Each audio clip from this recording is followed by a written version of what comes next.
Hey Ma, do you know what burst my bubble? What burst your bubble, Andrew? My years of lost time.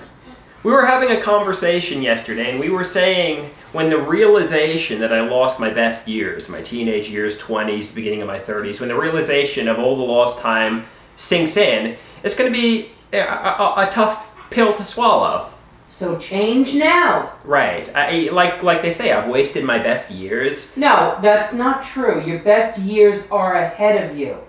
But if you continue to waste them, then they will be lost years. I know, like you hear in the media, like a lot of people glorify, the college years, the 20s. They say those are your prime years, or at least the years where you can make your 30s and 40s and the rest of your life good. You work hard in college, you make yourself successful.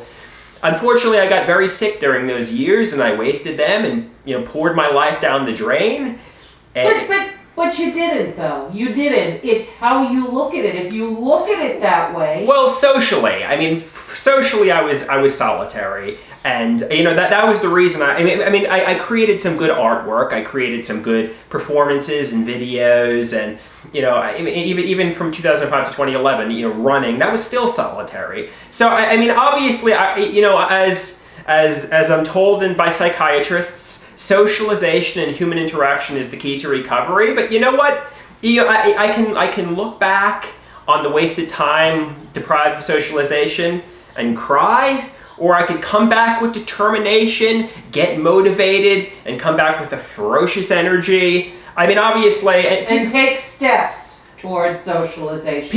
Obviously, when you haven't really socialized in your high school, college, and 20s and 30s, you're going to lack social skills. You're going to lack self-confidence. You're going to get extreme self-consciousness. But you've been performing on big stages. You've been out in Manhattan. You've been all over from Montauk to Manhattan, and you shine.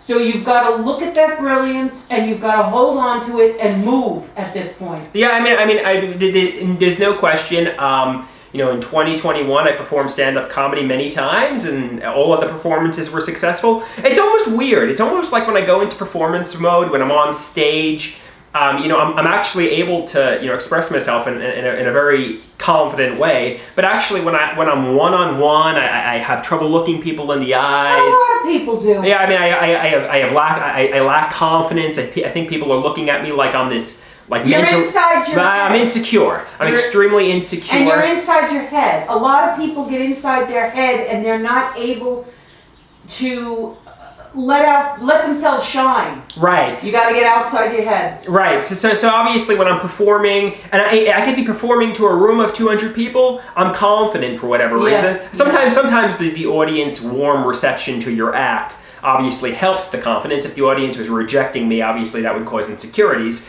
But that happens to people. Even the best comics. Even the best of comedians. This is a little bit like a professional wrestling heel. You can't say, if the audience isn't reacting positively to my act, it's their fault, my material is gold. Because then the audience would be like, oh, this guy's a professional wrestling heel, he's arrogant, boo. But you know what you have to tell yourself? If the audience is silent, if the audience isn't reacting to me, it's the audience who's at fault. My act is brilliant. These people should be laughing.